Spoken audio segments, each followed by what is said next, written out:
Bom, agora voltamos para pessoal remoto também. Vamos para uma primeira pergunta aqui. Em relação ao ChatGPT, que acho que todo mundo já ouviu falar, é a nova hype do momento. Então, queria perguntar para os nossos convidados aqui, quais os desafios que um cientista de dados tem com mais essa tecnologia disponível para trabalhar com os grandes volumes de dados? Como que a gente pode estar utilizando o ChatGPT no nosso dia a dia como cientista de dados? Vou aproveitar para comentar os desafios que nós estamos... eu estou linkando a parte da aplicação do doutorado, onde ele fala sobre aprendizado ativo e aplicando o ChatGPT no lugar do... A gente tem um ponto ali que chama-se oráculo. E hoje a gente tem estagiários para fazer saneamento de dados. Então, ele vai lá e diz, isso aqui é assim, assado. E tem muita a questão de contexto. Às vezes você vai lá e bota, por exemplo, uma camisa escrita. Uma camisa que está escrita assim, não é bolacha, é biscoito. E a descrição do produto não é bolacha, é biscoito. E aí tem TS no final. Se você botar um aprendizado de máquina, ele vai dizer que aquilo ali é biscoito ou é alguma coisa parecida com massa, porque o TS ele não identificou. Mas o ser humano vai olhar aquilo ali, ele já sabe que é o TS. Tem um contexto ali, ele não foi treinado para isso. O ser humano conseguiria fazer isso. Mas quando você submete isso no caso do aprendizado ativo oráculo, o ChatGPT, no caso, fez o trabalho e conseguiu identificar. Isso aqui é uma descrição e provavelmente isso aqui é uma camisa. E classificou corretamente como fashion. Então, ele tem um papel interessante onde você pode substituir as necessidades de saneamento de dados, que hoje a gente tem o maior custo nessa parte de saneamento, com o que a gente chama de few shot. Você vai, com poucas instruções, você vai conseguir fazer o treinamento dele. Só que não existe almoço grátis. Por quê? Você vai pagar por isso. E se você não treinar o modelo, que daí seria o fine-tuning, e utilizar direto na versão chamando a API, o custo vai ficar bem alto. Imagina, deixa eu fazer um teste na minha basezinha com 1 milhão de descrições aqui, porque eu tenho lá 20 milhões para classificar, vou fazer 1 milhão. Esquece, você vai pagar uns $500 só para essa brincadeira, que vai durar alguns segundos ali. Então, não tem almoço grátis, você tem uma contrapartida, você tem um potencial gigante nas aplicações de identificação de outlier, na identificação de categorização, classificação, mas tem outras tarefas também que auxiliam o cientista de dados, na parte de escrita de código, na parte de sugestão de alguns recursos de ação, mas, enfim, eu vou deixar porque a galera também, com certeza, tem muito para contribuir aí.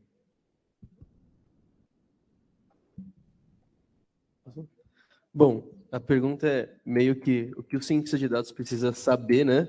Agora que tem o ChatGPT para usar, né? Eu acho que o conceito do few shot é muito importante.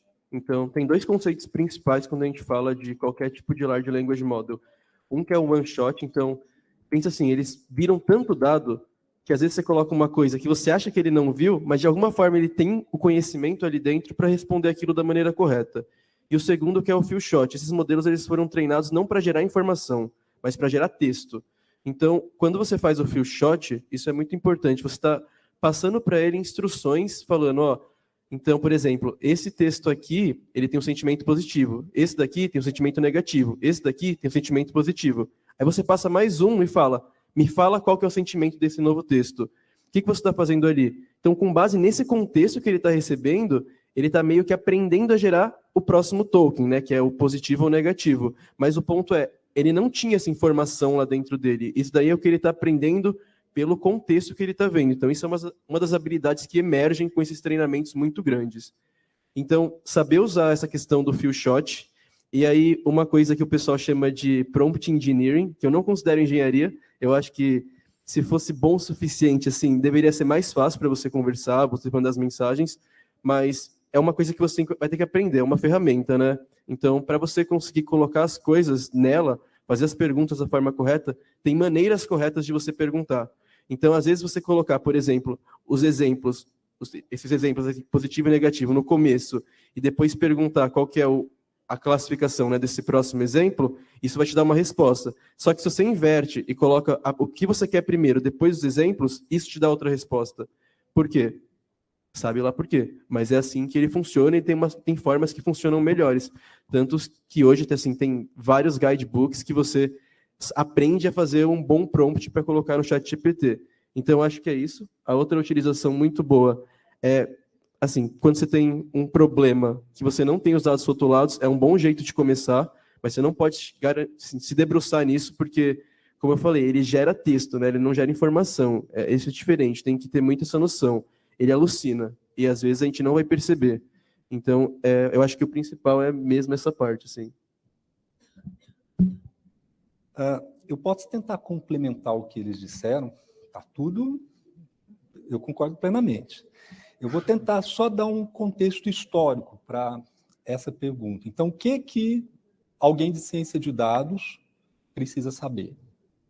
Então, vamos no contexto histórico. Lá no início, a gente só treinava modelos. No início, aqueles algoritmos simples, nem eram redes neurais ainda. Treinava com grandes volumes de dados rotulados na maquininha da gente, ok. Aí, com Deep Learning, o que mudou? Não precisa tanta engenharia de características, que a própria rede vai achando as coisas. A gente vê isso nas aplicações em processamento de imagens, texto, etc. Aí entraram os modelos de linguagem. O que é um modelo de linguagem? Normalmente uma rede neural profunda, com alguma arquitetura específica, vão surgindo novos componentes nessas arquiteturas, transformers, mecanismos de atenção, etc. No início, a gente conseguia treinar ainda, mas se estivesse uma máquina boa. Hoje, mesmo com uma GPU, vai levar anos se a gente for treinar. E aí a gente já passa a ter transfer learning. Eu pego um modelo pré-treinado, igual o professor aqui estava dizendo, o colega estava dizendo, eu vou ter que pagar para usar isso numa plataforma nas nuvens. E aí eu vou fazer, a princípio, um ajuste fino para a tarefa que eu quiser realizar com aquele modelo, que pode ser reconhecimento de entidade nomeada, pode ser linking, pode ser classificação de texto, entre várias outras possibilidades, sumarização, etc. E aí eu defino uma função objetivo para minimizar erro, treino o finalzinho do modelo lá. Sem falar que eu ainda posso tirar os embeddings, visualizar. A gente faz projeções em 2, 3 dimensões de embeddings com, hoje, dimensionalidade típica, 500, até 1000 dimensões. Se for Word2Vec, 300, às vezes 200 dimensões. Mais uma coisa, na evolução. Os embeddings hoje são contextualizados. O embedding não é simplesmente pelo léxico, casa. Porque se eu disser a casa, casa tem inclusive um papel sintático, substantivo. E a gente pensa na casa de morar. Como o professor falou, a gente tem a tendência de pensar na coisa mais popular. Por exemplo, quando ele falou, para completar. Mas eu poderia estar me referindo à casa para eu colocar o botão da minha camisa. A casa do jogo de xadrez, que também são substantivos. Num embedding contextualizado, BERT, GPT, etc., há um embedding para cada ocorrência de léxico dentro de um texto. E ele modifica de acordo com o contexto. E a coisa continua evoluindo, e hoje em ChatGPT, o que mais que a gente tem? Além do ajuste fino para certas tarefas, tem o que o último colega aqui estava falando, os prompts. Eu posso jogar certos textos para começar a influenciar ele. E aí, como ele disse, pode até alucinar, porque principalmente se eu for mal intencionado e colocar certos textos lá, que tenham vieses, etc., eu posso chegar numa realidade paralela. E o sistema vai começar a me responder. E aí tem muita gente hoje preocupada. O que vai acontecer com isso? Aí a gente vai ter que se preocupar também com questões éticas, segurança dessa tecnologia, para a gente não cometer os mesmos erros que a gente cometeu, por exemplo, com a internet. Nós éramos ingênuos. Eu usei a internet na academia desde os anos 90. Estava tudo bem. Parecia que ia ser uma ferramenta maravilhosa, que ia só fazer o bem. A gente viu que não é bem isso que acontece. Muitos grupos podem utilizar aquilo para influenciar pessoas, etc. Então, agora a gente tem que tomar cuidado. Eu posso até depois complementar aquele material que eu deixei, a gente vai ter que tomar cuidado também com o que poderá ser feito com aquilo que a gente desenvolver em cima dessa tecnologia. Sem falar tem mais ainda desdobramentos, inovações que estão surgindo por aí. Algumas nem estão abrindo, estão propondo até uma moratória para a gente aprender a lidar com isso.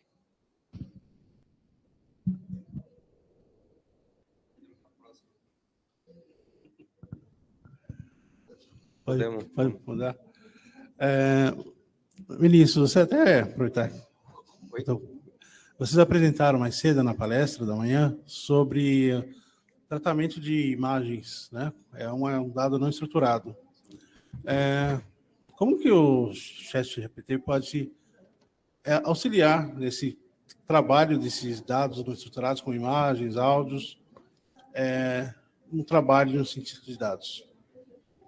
Então, uma boa pergunta, né? Como a gente comentou na palestra de manhã, de um caso mais prático, né, de uso de alguns componentes, existe o conceito de multimodalidade, que eu posso ter um modelo que tem mais de um tipo de conhecimento, que é o caso do GPT-4, pelo menos em algumas versões que estão disponíveis, inclusive na versão que foi apresentada no evento de divulgação, né, que, para quem estava aqui vai ser um pouco repetitivo, mas bem rápido, o CEO lá da OpenAI, quando ele apresentou o GPT-4, ele escreveu um aplicativo num guardanapo, tirou a foto, e aí, a partir da imagem, reconheceu o texto, a partir do texto, gerou um código que geraria aquele aplicativo. Então, ele passou ali por várias fases e etc. Então, numa versão do ChatGPT com essa possibilidade de multimodalidade, é possível a gente usar para ajudar nesse tipo de interpretação, né? Eu tenho uma imagem, eu quero, a partir da imagem, extrair algum tipo de informação.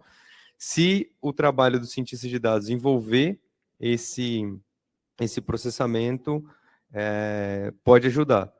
O que eu tenho visto aí, trazendo mais para aplicações atuais, né, onde muitas empresas precisam, executam tarefas nesse sentido. Então, por exemplo, uma empresa jurídica, ela tem que analisar documentos de várias comarcas do Brasil inteiro. E, normalmente, esses documentos estão em PDF ou, às vezes, até em imagem escaneada. Então, você precisa extrair aquela informação de uma imagem, que vai virar texto. A partir desse texto, você pode extrair informações importantes daquele documento. Por exemplo, qual é o valor daquela ação, quem são as pessoas que estão envolvidas naquela ação e outras, qual que foi o posicionamento do juiz e coisas assim. Tá pegando um caso específico. Hoje, a gente, em vários experimentos que eu já participei ou que eu já vi resultado, o resultado final ele é muito melhor, com um custo muito mais baixo, quando eu crio uma arquitetura onde eu posso usar modelos de OCR ou modelos mais clássicos de processamento de imagem, e no final, na ponta, e aí corroborando com o que o Pedro falou antes, né, no final, a IA generativa, só para não ficar no termo ChatGPT, né, ou LLM, ou IA generativa, até para generalizar, até para imagem, ou outras coisas que a gente pode gerar a partir de algum modelo, ela não gera informação. Né? Se você der uma boa informação, ela pode te gerar alguma coisa a partir daquela informação. Então, se você der um conjunto de textos para ela, ela pode gerar um texto melhor em cima daquela informação que você passou. E aí o Pedro depois pode falar um pouco do trabalho dele de mestrado, mas está muito ligado a isso. Quanto melhor for seu information retrieval, quanto melhor o dado que você dá, melhor vai ser a saída que o modelo vai gerar na ponta.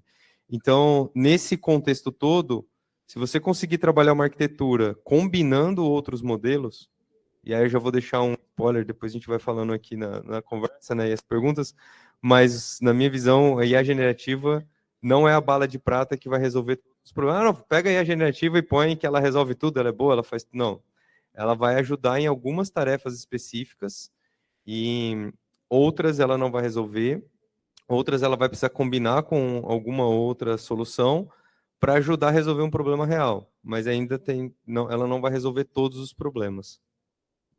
Posso? Bom, complementando o que o pessoal, vou passar um exemplo prático que a gente está testando, e essa complementariedade da arquitetura. Tem tarefas que não é essa ferramenta que vai resolver. Então, o fundador da empresa chegou com o seguinte desafio: eu queria conversar com a minha base. Como? Ele não tem nem ideia. Eu quero conversar com a minha base. Eu queria fazer a seguinte pergunta: eu quero saber o que vendeu mais ontem na loja XYZ. Vocês conseguem fazer? Vamos prototipar, laboratório para isso. E o primeiro desafio era como que eu pego uma fala dele e converto para texto. Beleza. Então vai pegar um sound to text, já tem para linguagem, primeira ferramentazinha. Então vai perguntar, a hora que o aplicativo ele ativa, vai receber a mensagem e vai botar em texto. Opa, agora nós temos o texto, que é a pergunta dele. Mas agora eu preciso entender esse contexto, o que ele está perguntando. Aí entra o prompt engineering. Então a primeira pergunta que eu vou fazer é o seguinte: eu preciso converter isso para uma... Eu vou conectar no banco. Então vamos usar um SQL. Poxa, mas qual é a SQL que resolve? Se eu passar no prompt engineering ou na intenção a descrição da minha estrutura de banco e a pergunta, e você formular isso adequadamente, ele vai te devolver o SQL. Pronto, estou na camada de texto. Aí esse SQL você vai submeter para o banco. Aí por trás dos bastidores tem tua aplicação, a arquitetura que está rodando isso aí. Ele vai entrar no banco, vai processar e vai responder a pergunta. E pasme que ele faz algumas coisas que nenhum cara bom de SQL às vezes faz, porque ele conhece o mundo inteiro. Então você tem um especialista ali gerando o código. Ele vai no banco, responde quem? A tua API, a tua aplicação. E veio com uma resposta, um modelo tabular. Aí você de novo submete para o GPT, perguntando, responda essa pergunta com esses dados que vieram do banco. Está aqui os dados. O que ele vai fazer? Ele vai montar uma resposta dizendo o seguinte: olha, o produto que mais vendeu ontem foi o produto XYZ com a quantidade de tanto, faturando tanto. E aí você, de novo, agora devolve para outra ferramenta que vai dar a voz. E aí, se você botar isso numa arquitetura rápida, ele vai ficar assustado, porque ele vai perguntar, a ferramenta vai fazer tudo isso nos bastidores. Usamos 2 vezes aqui uma ferramenta generativa, mas a gente teve o OCR, o Sound to Text, uma API para conexão no banco de dados. Então, você monta uma arquitetura em alguns pontos que seriam tarefas muito difíceis para fazer no passado, agora você consegue resolver. Então, só para dar um exemplo aí de aplicação, e a gente está chamando lá de varejo inteligente, ou banco de dados inteligente, depende da... E aí você conversa com... Não vamos botar o GPT, porque senão o pessoal vai vincular ali, e aí vamos usar... Mas pega, né? Botou GPT hoje, o pessoal está botando Auto GPT, XGPT e assim vai. Bom, mas essa é a primeira contribuição. A outra eu deixo para a próxima pergunta. Eu tenho só um ponto para lembrar, que quando a gente fala de ciência de dados, a primeira palavra é ciência. Então, tudo que você for fazer, lembra que testar só uma coisa não é ciência. É importante você fazer mais de um teste. E outra coisa, que quando a gente está trabalhando numa empresa, que é importante a gente ter em mente, é que a gente está falando de risco, né? Assim, a gente sabe que alucina, e geralmente modelos especialistas são muito melhores que modelos generalistas. O quanto de risco você pode correr naquele seu produto, naquela sua aplicação, para você usar algo que pode alucinar. Então, isso é uma coisa que tem que ter muito em mente na hora que você quiser usar isso, de fato, para produtizar, prototipar alguma coisa. Mas não esquece da parte de ciência. Tem muita coisa que hoje parece que é antiga, que não funciona, que funciona muito bem e que talvez você não precise usar o ChatGPT. Então, é só mais um disclaimer, assim.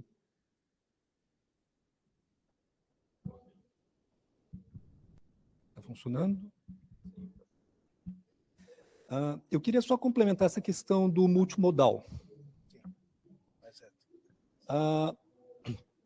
A gente tem observado várias e várias aplicações, por exemplo, detecção de certos tipos de discurso de ódio, clickbaits, etc., em que a informação que define o que está ali não está só no modal, não está só em texto, não está só em imagem, às vezes é uma composição dessas coisas. Às vezes é só imagem, às vezes é só texto.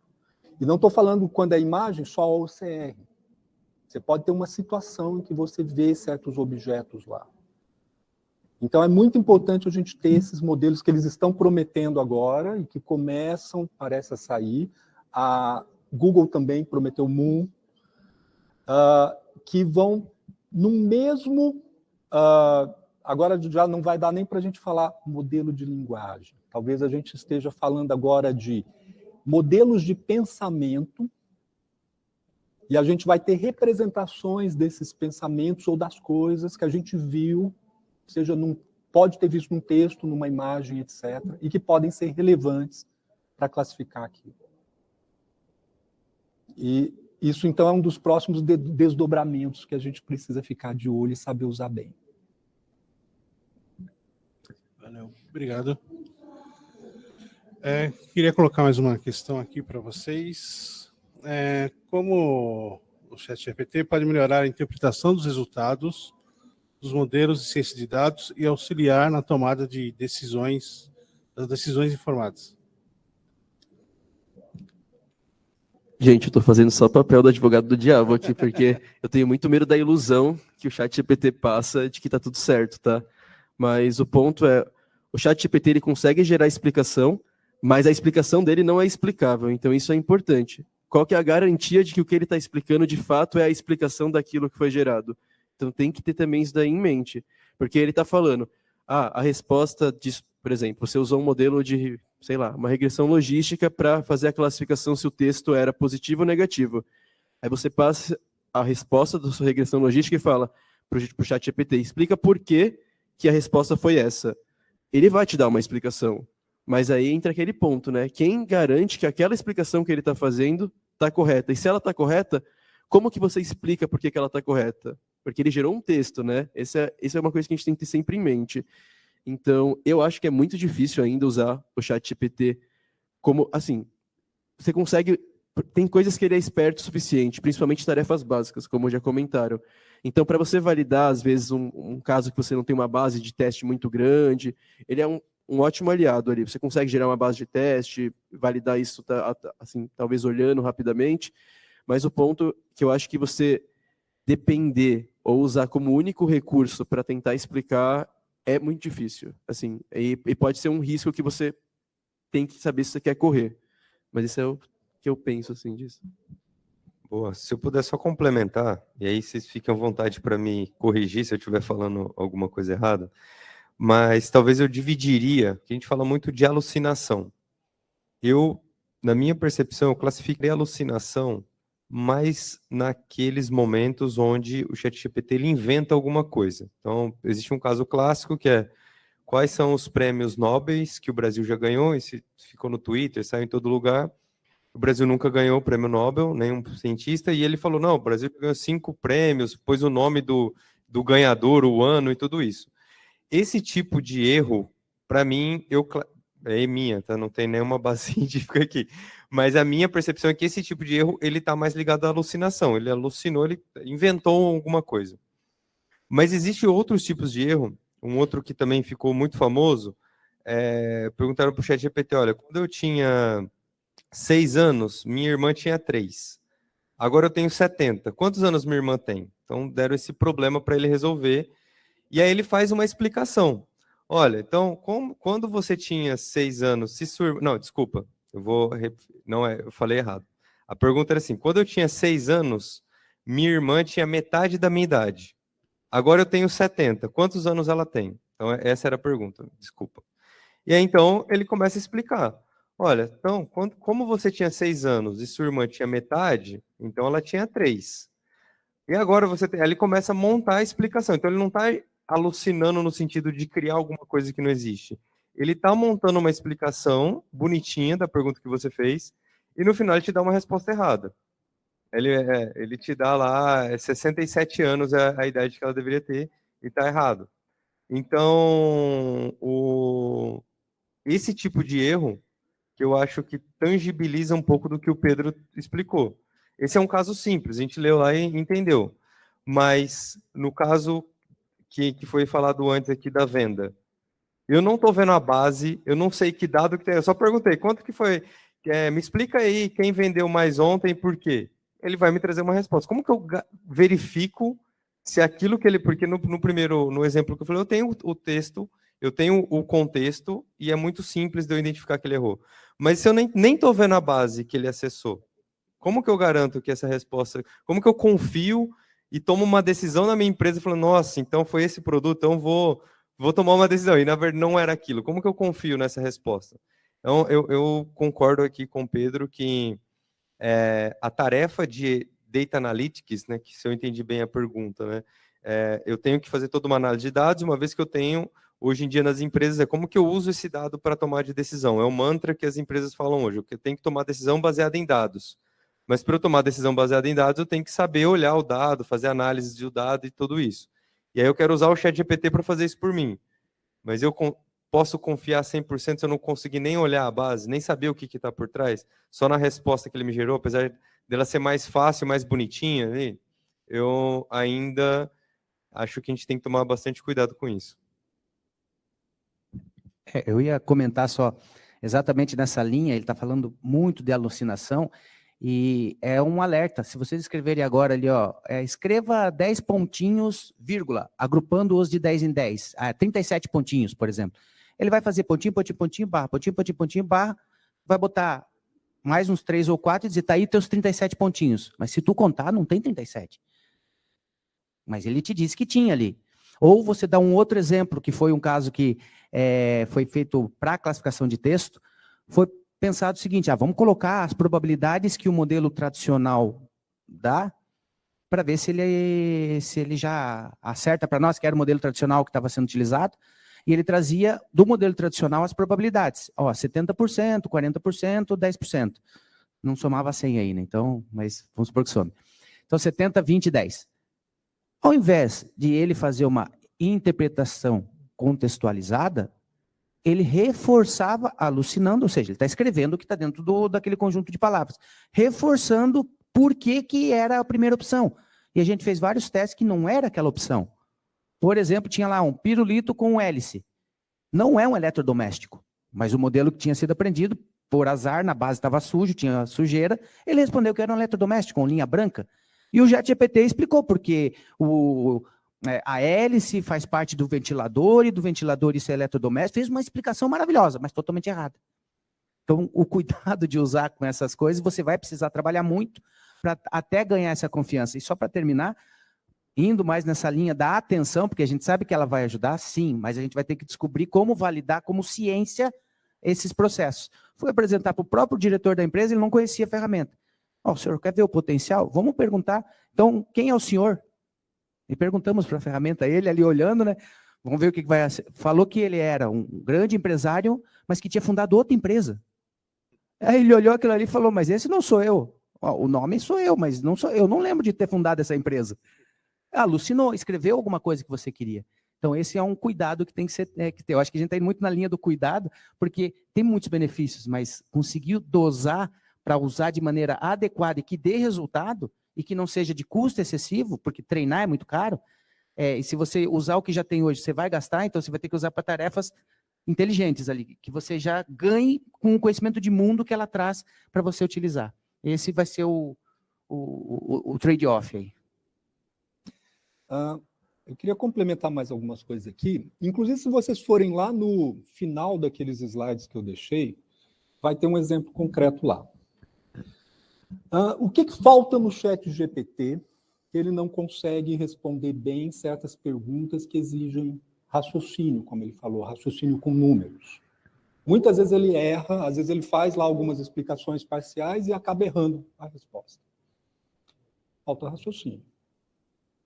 O ChatGPT é uma evolução enorme, mas ainda estamos no que se chama de primeira fase ou primeira geração dos sistemas de IA, em que eles fazem pequenas tarefas. E a gente está indo, segundo vários estudiosos, a gente está agora passando da primeira para a segunda fase, em que esses sistemas começam a fazer essas tarefas melhor do que a maioria dos humanos. Mas tarefas pontuais. Aí, indo lá para o exemplo que eu deixei no final da transparência. Eu adoro exemplo provocativo, tá? Então, aluno aprende melhor desse jeito. Então, suponha que um de vocês é pego com droga. Faz lá o BO. Aí precisa classificar o BO. Como é que esse sujeito vai ser enquadrado? Alguém aqui sabe como é que... Um juiz vai julgar isso, ou mesmo o delegado já faz uma primeira classificação lá. Quais são os critérios? Quantidade, qual a quantidade que é o limiar entre usuário e traficante? Para maconha. Tá sabendo, hein? Tem uma lei clara sobre isso no Brasil hoje? Exatamente esse tanto? Tem uma jurisprudência, não é isso? Isso pode mudar a qualquer momento. Sem falar que a interpretação da lei, às vezes, depende de vários critérios, né? Até do agente lá que foi pego. Tá. Aí, suponha que a gente quer fazer um sistema que pega o BO e classifica, para saber se o sujeito vai para o xadrez, se vai só para casa e levar um esfregão, ou nada. Ah, depende também da idade. Qual que é a idade? Patamar. Eu nem sei exatamente se a maioridade é 16, 18 ou 21 anos. Eu sei que se for menor, mesmo se for bastante droga, ele não é preso, ele é apreendido. Então, suponha que a gente quer fazer um sistema desse. Será que ChatGPT é suficiente? Só olhando a informação que está no texto, informações que estão em vários textos, será que ele vai conseguir classificar adequadamente? Principalmente, suponha que a lei mude abruptamente. E aí não passa mais a ser 27 ou 30 gramas, passa a ser 10 gramas. E se publique isso. Se a gente utilizar sistemas de inferência lógica, com regras como aquelas que eu deixei lá num dos últimos slides, a gente consegue pegar isso imediatamente. E lógica, a gente pode testar o raciocínio, tem várias questões de segurança. O problema é que lógica em computadores, eu diria que ainda está engatinhando. É uma área que ainda pode levar muito tempo, digamos assim, meio latente na pesquisa, como a própria ciência de dados ficou por décadas e agora explodiu. Só que na ciência de dados a gente só precisava de, principalmente, computadores mais possantes para aplicar certas técnicas que já estavam desenvolvidas, e agora a gente vai fazendo, basicamente, a aplicação disso, ajustes. Em lógica, raciocínio computacional, a coisa não é bem assim. Tem problemas teóricos também a serem resolvidos.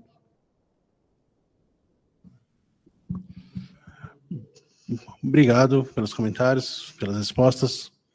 Pessoal, gostaria agora que vocês participassem no painel, fizessem perguntas aqui para essa equipe maravilhosa. Várias perguntas.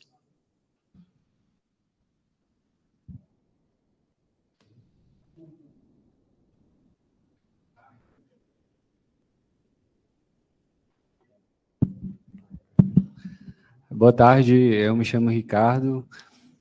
A dúvida que eu tenho é para uma utilização mais simples do ChatGPT, vamos dizer assim. Eu estou começando na ciência de dados, eu vou utilizar alguns algoritmos, alguns modelos, e às vezes eu vou querer conferir ali como eu posso maximizar a minha performance, e eu tenho uma consulta, digamos, mais científica mesmo, saber quais seriam os parâmetros mais comumente adotados, por exemplo, quando eu vou usar alguns critérios lá, e aí eu queria saber com vocês, assim, como o ChatGPT ele consulta uma larga base de dados na internet, se ele tem alguma criterização mínima, conforme ele vem sendo treinado, por exemplo, para que haja uma maior confiabilidade, por exemplo, na documentação daquilo ou em artigos científicos, ou se ele faz uma varredura muito ampla na internet e corre o risco de, mesmo a gente consultando algo que tem ali uma resposta mais científica, mais efetiva, ainda assim, com essa pergunta que vai ter pouca margem para alucinação, ele me fazer uma alucinação que me impediria de usar ele até mesmo para estudo, com um certo grau de confiabilidade. Foi claro na pergunta?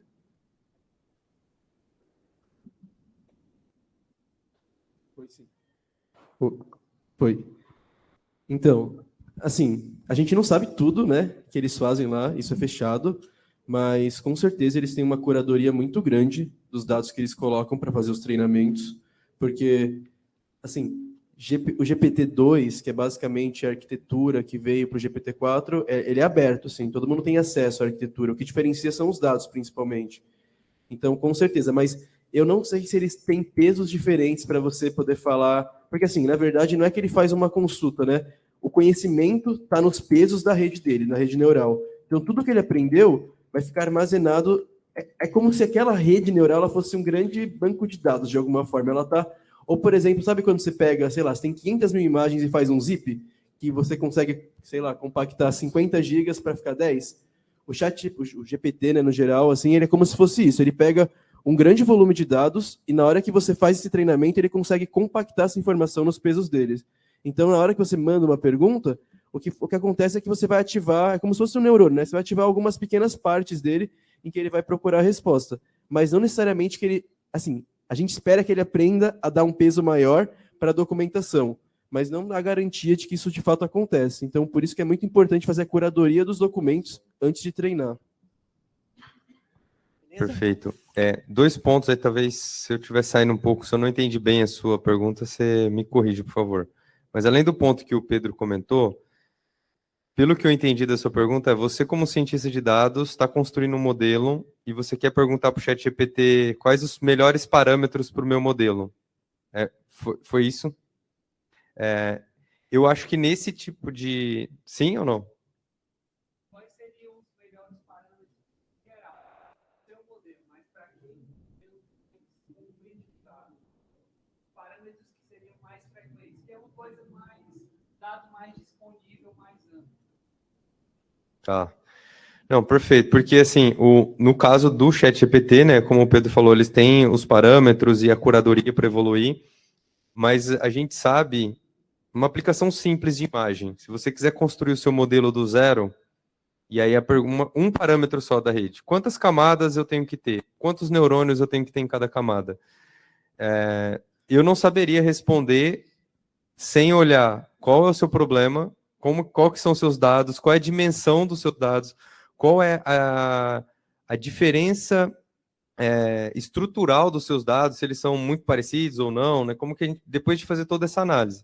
Então, para um ChatGPT conseguir responder esse tipo de pergunta sem ter toda essa informação do seu problema, eu acho que seria muito difícil para ele conseguir ter uma resposta assertiva. Mas eu só queria complementar, tem uma pesquisa, um tipo de arquitetura que chama React. Não é o React de desenvolvimento de software, mas é o React de arquitetura por trás de aplicações estilo ChatGPT, que você cria uma cadeia de pensamento a partir de uma pergunta, e chama React porque a partir de uma pergunta você pode direcionar uma base de dados específica que o modelo vai consultar, a partir daquele entendimento. Então, por exemplo, fez uma pergunta sobre redes neurais convolucionais. A gente poderia apontar para um site que chama Papers with Code, por exemplo, para quem não conhece, vale muito a pena, e lá você tem o benchmark dos principais papers sobre CNN aplicado à classificação de imagem. Então, a gente apontaria e falar, ó, busca dessa fonte quando vir esse tipo de pergunta. E aí você pode criar esse caminho de raciocínio e bases que ele deve acessar dependendo de cada pergunta. Isso ajudaria bastante. E eu gostaria só de complementar na tua pergunta, baseado em muito que o pessoal falou aqui. Recentemente, faz um mês, saiu um artigo na Harvard Business Review, e ele escreveu o seguinte: na World Economic Forum, o Prompt Engineer seria o trabalho do futuro. E ele diz, não. Por quê? Porque com a evolução dos modelos, você saber escrever está muito mais para a capacidade linguística do que formulação de problema. E ele identifica e esclarece no artigo que o que a gente precisa desenvolver é a habilidade de formular problemas. Nós somos cobrados nas empresas por resolver, não me traga problemas, traga a solução. Mas formular o problema vai se tornar o grande desafio.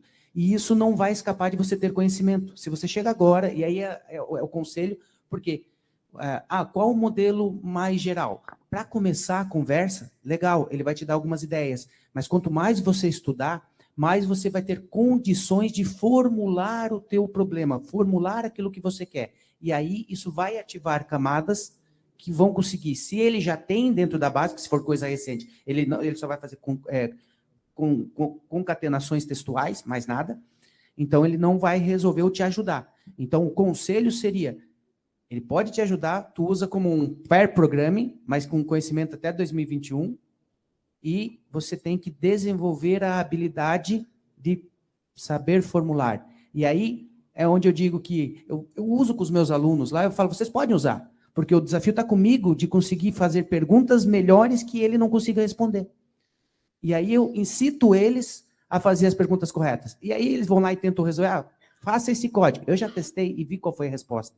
E aí ele vai, e sem saber o conhecimento, faz a pergunta, vai dar uma resposta template, uma resposta padrão que não funciona. E se ele não tiver massa crítica ali, ele não vai evoluir. Agora, se ele usar aquilo como um primeiro passo, o resultado vai ser fantástico. Então é essa a parte, a capacidade de formular problemas, para mim, é o próximo passo. Beleza? Vamos fazer uma mescla entre presencial e online. Tem uma... Quer falar? É isso? Tá bom, desculpa. Eu só ia complementar uma resposta à pergunta dele. Eu separaria a pergunta dele em duas coisas. Primeiro, configuração dos parâmetros e hiperparâmetros. Como o colega falou, depende do domínio, depende do problema que você tem. Precisa formular bem o problema, o domínio. Faz experimentos. Às vezes a gente utiliza até algoritmos genéticos, etc., para tentar achar as melhores configurações. Vai conseguir o ideal? Vai ter uma bala de prata para sempre dizer para tal problema é assim, assado? Não tem. Tem diretrizes. Agora, para a curadoria, por exemplo, dos textos que você vai usar desde o treinamento do modelo, depois no ajuste fino, prompt, etc. A gente faz o melhor que pode. Agora, dá para ser perfeito com esse volume de textos que você precisa, principalmente lá no treinamento. Dá para fazer uma curadoria perfeita? É inviável. E segundo, o próprio conhecimento humano evolui. A própria visão de mundo, os próprios valores, etc. Então, o que no passado não era considerado viés, hoje é. E o que hoje não é considerado, pode ser no futuro. Vamos lá. Tem uma pergunta online aqui que é o seguinte. Será que haverá disputas entre... do Gibson Gutierrez. Será que haverá disputas entre as IAs como ChatGPT e ChatSonic? Quando ele se refere à disputa, ele diz que não é uma comparação em qual é a melhor, mas um embate entre elas. Isso pode ser considerado um risco? Seria um MMIA? Piada do pavê. Eu acho que não. Eu iria na linha que o professor botou ali no início. A gente não sabe qual foi a base treinada para o OpenAI, que é o que a gente está falando muito do ChatGPT. Cada base vai ter o seu conjunto de treinamento, vai ter seus vieses, vai ter seu conhecimento de mundo. Ou seja, não existe embate, existem filosofias. Nós não temos vertentes filosóficas, até mesmo para nós, quando a gente está estudando, a vertente do Karl Popper, a vertente, acho que eu estou alucinando aqui, não estou alucinando, conheço mais ou menos, mas existem vertentes filosóficas. Eu acredito que vai ser muito nessa linha, de desenvolver ferramentas, mas essa tem um viés científico, que sabe citar, que sabe colocar algumas referências para te ajudar no estudo científico. Outras, a gente vê que ele não tem habilidade matemática. Então, talvez elas se especializem para isso, porque ter uma bala de prata, eu acredito que, nesse momento, não é o caminho, porque o custo é muito grande.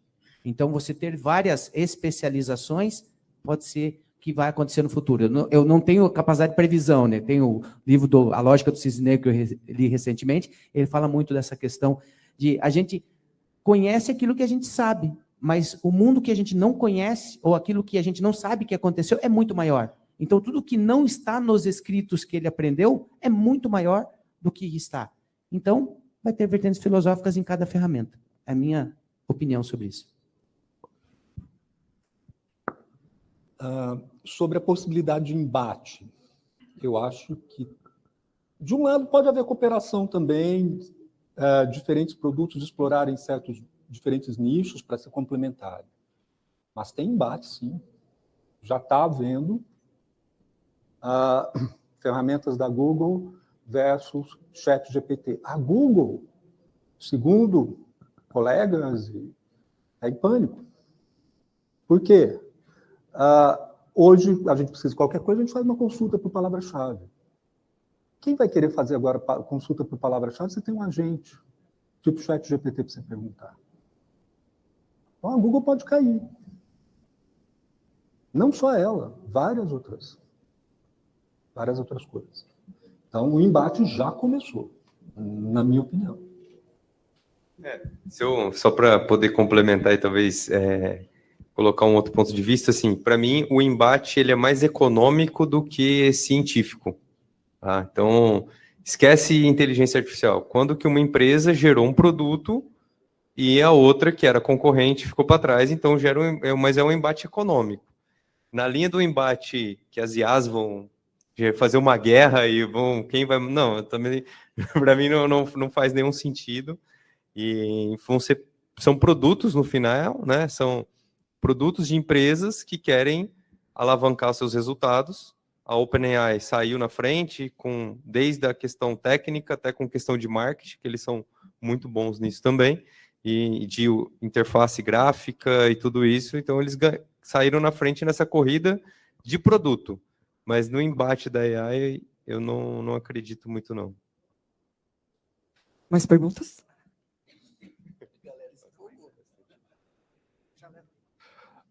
Boa tarde. Hoje a gente vê, basicamente por causa do hype das LLM, todas as big techs jogando dinheiro, colocando data center inteiros. Eles têm datasets que a gente nunca poderia imaginar em ter com a curadoria. Então, a minha pergunta é, por exemplo, daqui 5 anos, por exemplo, tem alguma chance da comunidade, das universidades, conseguirem ter um modelo livre parecido? Eu sei que tem, por exemplo, o Alpaca e tem o Open Assistant que está tentando fazer um fine-tuning lá, mas nenhum deles chega ao pé do GPT-4. E com certeza, ano que vem, vai ter coisas melhores ainda. Então, a minha pergunta é como que a comunidade e dos meros mortais podem usar isso sem ficar preso a essas big techs? Bom, recentemente saiu um modelo chamado Falcon, 40 bilhões, que ele era um modelo totalmente privado de uma empresa de Israel, e eles, do dia para a noite, o gerente ficou maluco e resolveu falar, pode todo mundo usar, liberou lá, tá livre para todo mundo usar. É um modelo muito bom, eu acho que a comunidade vai fazer um bom uso disso, tipo, fazer os fine-tunings em cima, né, principalmente Instruct Fine-Tuning. Mas assim, o principal ponto que eu acho, e a gente volta para aquele ponto, é as línguas com poucos recursos, elas sempre são muito impactadas. Então, por exemplo, mesmo que o ChatGPT responda em português, não é a melhor forma de você perguntar para ele. Então, eu acho que o ganho principal vai ser quando a gente começar a fazer os fine-tunings para línguas específicas. E até puxo uma sardinha que não é só a universidade. A gente tem tipo um grupo, a gente formou um grupo de pesquisadores independentes, além da parte do mestrado e tudo mais, para a gente também tentar procurar métodos baratos de fazer esse tipo de fine-tuning, porque eu acho que esse é um ponto, não é só você fazer o fine-tuning, mas é também mostrar que isso é possível de ser feito de uma forma eficiente e barata. Só fazendo o jabá, já que o Pedro não falou, quem estava de manhã talvez viu, a gente deixou o link, seguindo a cadeia dos animais parecidos, né? Então veio o Llama da Meta, depois veio o Alpaca de Stanford, que melhorou o Llama, depois veio o Vicuna de Berkeley, e tem uma versão em português, que é o Cabrita, que foi essa comunidade que o Pedro falou, então está disponível, está open source, então quem quiser ir lá e testar, é uma primeira versão, a gente continua trabalhando para deixar ele melhor e disponível para o português, mas já tem também um grupo de pesquisadores que lançou uma outra versão em português, que é o Sabiá. O professor Rodrigo, que é um dos fundadores dessa empresa, vai dar uma palestra em breve sobre isso. Então, tem muitos pesquisadores no mundo trabalhando, e eu acredito muito na força da comunidade. Assim, a gente está na comunidade. Se vocês entrarem lá na Hugging Faces, tem mais de 100 mil modelos pré-treinados, e existe um gráfico que mostra que a gente está meio que chegando nesse break-even, assim, que o open source vai passar os modelos fechados em pouco tempo, e aí depois as empresas não vão mais conseguir acompanhar, quem não abraçar a parte aberta. E aí, só para finalizar, para não me estender muito, depois pesquisem um relatório que foi vazado do Google há mais ou menos algumas semanas. Se vocês colocarem isso no Google, ele vai aparecer. Internamente, o Google mandou um reporte falando que vazou esse reporte, que nem o Google, nem o OpenAI, nenhuma outra grande empresa vai conseguir ganhar da comunidade. Esse foi um reporte interno que vazou, e eles usaram exatamente esse exemplo. Em menos de 4 semanas, quando a gente pega essa evolução do Llama até no Vicuna, em menos de 4 semanas a comunidade já chegou no resultado muito próximo, 93% do GPT 3,5. Então, se a comunidade continuar trabalhando nesse ritmo, nenhuma empresa vai conseguir acompanhar. Então, eu acredito bastante que a gente vai evoluir. Só fazer um ponto muito rápido. Hoje a gente fala de treinamento é centralizado, né? Apesar de ser distribuído em vários clusters e tudo mais, a gente está falando de um treinamento assim, que você faz um batch inteiro, depois atualiza. Tem algumas empresas que estão trabalhando em algoritmos para fazer treinamento descentralizado. Então, por exemplo, você tem a sua GPU, eu tenho a minha, ele tem a dele, ele tem a dele. Então, cada um empresta a sua GPU um pouquinho, a gente faz um treinamento, em algum momento a gente junta o que foi aprendido e vai para o próximo batch. Isso é uma mudança muito grande de paradigma, porque a gente está falando de tirar o poder de só para quem tem grandes clusters para pequenas pessoas que querem contribuir de fato, assim. Ok? Sim. Agora uma online. Seria muito errado dizer que o ChatGPT e outras atuais AI generativas chegaram para democratizar o acesso à AI, algo que antes era limitado a quem tinha mais conhecimento de TI e técnicas de modelagem, mas está um tanto longe ainda de ser uma ferramenta para data science e análise de dados de uma forma mais produtiva e efetiva? É uma boa pergunta, mas ao meu entender, sim, ele democratiza, porque coisas que você antes não tinha acesso ou ia demorar para procurar, etc., você consegue acesso mais rápido, mas eu ainda reforço a necessidade de você ter o conhecimento. Você precisa ter o conhecimento para conseguir utilizar um pouco melhor a ferramenta.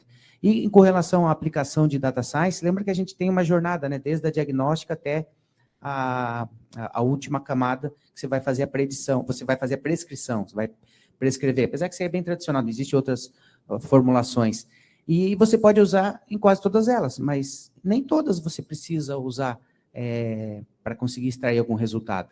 A gente fala muito de data science e o que está muito em voga a gente fala muito da preditiva, mas na prescritiva, você usar alguns suportes, isso pode auxiliar.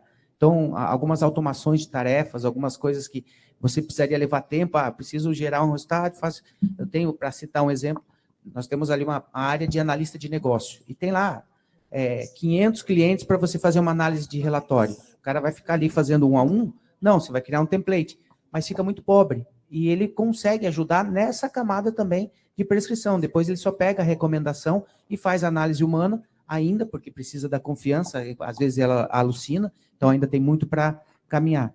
Mas eu acho que tem, ali ele falou da democratização, eu acho que sim, a gente muda um pouco o papel de, vou procurar nas ferramentas de Stack Overflow, não sei o que mais, de comunidades, para você perguntar, ele já te dá uma resposta mais pronta e você já partir daquele ponto. Você já vai rapidamente ter acessibilidade à informação. E para terminar, uma última aplicação que vai muito nessa linha, mas foi para documentação, o diretor de RH da empresa falou, Daru, grande dificuldade é a informação ser acessível. Eu queria disponibilizar para os colaboradores uma coisa simples, ele perguntar e já sair a resposta do benefício, por exemplo, da empresa. Uma coisa simples.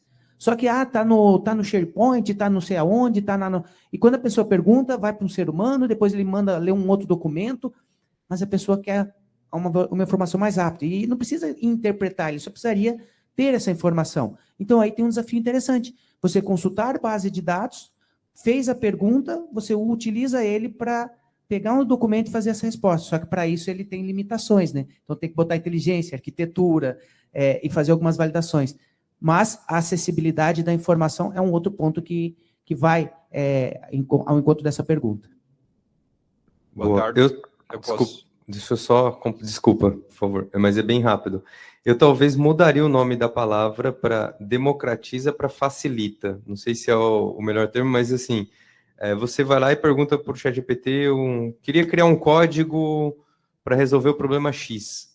Se você procurar em qualquer buscador, aí eu vou falar DuckDuck, só para não falar que é o Google, né, não ficar só em cima do Google, mas qualquer buscador que vocês usarem, você vai conseguir achar esse código. Vai te dar mais trabalho, mas provavelmente no Stack Overflow, no Reddit ou qualquer outro site vai ter essa informação. Então, ela está, de alguma maneira, disponibilizada ou democratizada, ela não está fechada, essa informação. Mas você vai ter mais trabalho para encontrar. Então, talvez a facilidade do que democratização seria uma palavra melhor para esse contexto. Mas, ao mesmo tempo, traz um pouco desse lado oculto. Ele facilita muito, mas tudo que vem muito fácil pode tirar o nosso senso crítico. Então, hoje, quando você faz uma pesquisa num buscador, você tem que ir olhando, então demora mais, mas depende do seu senso crítico, você analisar várias e entender qual é a melhor. Quando vem só uma resposta, sem fonte, é mais fácil, mas pode te induzir mais também. Então, a gente saber balancear esses dois pontos é bem importante. Então, boa tarde. Parabéns aí pelo debate, tá? Muito bom. Conhecimento que vocês estão trazendo numa temática recente. E a minha pergunta, ela vai nesse mesmo escopo do colega aqui. Pelo que eu sei, até o final de 2022, a OpenAI, ela construiu essa base de conhecimento com base em 70 bilhões de livros, 3 milhões de buscas da Wikipedia, e além do crawler, né, que eles buscam na internet a informação quando eles vão montar, então, uma resposta. A minha dúvida é com relação a juntar toda essa informação numa rede neural. Qual seria o tamanho dessa rede neural em, talvez, gigabytes, terabytes, a quantidade, mensurar, tá? Mensurar essa quantidade. E qual seria o data center necessário para operar essa base? E essa pergunta, eu estou fazendo ela no sentido de que alguns países bloquearam ferramentas como o ChatGPT, e pensando no caso extremo, né, de um conflito, guerra, que está acontecendo agora entre países, como a gente vai ficar tão dependente da IA, como que nós ia lidar sem um GPT, uma vez que eu acredito daqui 2, 3 anos nós vamos estar muito dependentes. Nós, desenvolvedores, pessoas que usam, e assim por diante. E, mais uma vez, parabéns, né, porque eu vejo que o trabalho que está sendo feito pelos pesquisadores é muito relevante para nós não ficar totalmente dependente de uma Big Tech estrangeira. Eu posso começar, mas eu até ia pegar aqui, eu tenho um documento que tem alguns números. O GPT-4 ele é totalmente fechado, a OpenAI não deu detalhes do tamanho da rede. O último que teve acesso mais detalhado foi o 3. Esse foi do 3.5, esse que eu citei, tá? A versão 3.5. Ele foi treinado com 45 terabytes de dados, que foi bem maior do que o 2, assim, muito maior. A rede tem 768 camadas, e a dimensão do embed, então o professor explicou ali alguns embeds que a gente gera, do Word2Vec que é 300, 500 dimensões é 12.600 e alguma coisa. Então, mais de 12 mil dimensões, é um embed bastante grande, e o tamanho da rede, a rede usa a arquitetura Transformers, com 768 camadas, treinado com 45 teras de dado. Então, é uma rede bastante grande para treinar do zero, né, e bastante dados. Também no 4 não tem esse detalhe, mas se eu não me engano, no 3 foi criado na Azure, isso eu tenho certeza. A Azure criou um cluster, porque a OpenAI tem uma parceria com a Microsoft. Eles criaram um cluster específico para treinar esse modelo. Eu não lembro, mas se eu não me engano, depois eu confirmo essa informação, são 48 cores de GPU, eu não lembro o tipo da GPU. Eu não lembro exatamente o tipo da GPU, mas é um cluster de 48 cores de GPUs da mais top que tem, que eu não lembro a sigla certinho, mas foi um cluster específico que a Microsoft criou só para a OpenAI conseguir treinar esse modelo. Tá? Então, é bastante grande o que foi usado. Tanto é que tem um site que chama Mosaic AI, que ele fez uma estimativa de custo para treinar esse modelo do zero, que foi mais ou menos 3 milhões de dólares para treinar do zero. Então, é muito caro. E aí entra o que o Pedro comentou e que a gente fala dessa evolução que vem acontecendo, né? Existem hoje cada vez mais eficiência de código até tradução para C++, em outras linguagens mais leves, que a gente consegue treinar modelos com menos custo, tá? Mas, assim, de maneira geral, pegando, não sei se eu respondi a sua pergunta, mas esse foi um pouco da configuração técnica para conseguir treinar o GPT-3. Em termos de custo, eu fiquei sabendo também que a OpenAI gasta 3 milhões por dia para manter a plataforma online, respondendo a todas as perguntas de usuários, tá? É um custo diário deles, então é bastante relevante a questão de orçamento, né? Por isso que a Microsoft entrou com, se não me engano, 15 bilhões de dólares, mas era para manter o data center na própria Microsoft. Uma coisa é a infraestrutura para treinar e disponibilizar o modelo, e depois é para fazer inferência. Então, o modelo está lá, você tem que chamar. E um dos grandes números que a OpenAI, a gente tem que reconhecer também as coisas boas, né? Mas ele foi o produto que mais teve usuários em menos tempo. Acho que foi 1 bilhão de usuários em alguns dias, alguma coisa assim, eu não lembro exatamente, mas foi muitos usuários. Cada usuário chamando a API, batendo lá, é uma chamada de API que está custando para a OpenAI num modelo enorme que custa caro para caramba. Então, e custa 100 vezes mais do que uma busca tradicional, por exemplo, no Google, né? Então, você está correto. Teve um Twitter, depois eu tenho um print também desse Twitter, teve um cara super famoso aí da área de tweetou isso, olha, pelas estimativas que a gente fez, do tamanho da infraestrutura que foi declarada e a quantidade de pessoas que está acessando, o custo seria mais ou menos perto de 3 milhões mesmo de diário por chamada. Dólares, então, né? é muito caro. E aí entra mais um ponto que já foi falado aqui algumas vezes, né? Como que eu deixo isso mais barato e, de fato, utilizável para resolver um problema de negócio. Pegando um pouco muito rápido da história aqui, até já usando a arquitetura Transformer, que é o que está por trás do ChatGPT, quando o Google lançou o BERT, teve algo parecido. Ele era muito grande e muito caro de ser treinado.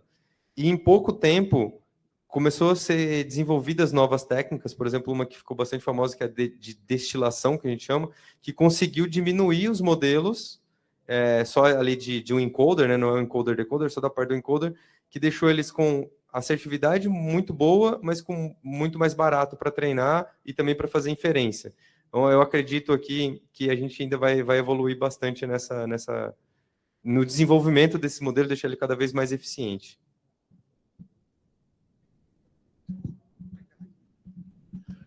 Pessoal, muito obrigado. O papo tá bom, a gente passou 20 minutos do nosso horário. Quando a conversa é boa, o tempo passa rápido, né? Obrigado, Pedro. Obrigado, Daru. Obrigado, Vinícius. Obrigado, Renato. E uma salva de palmas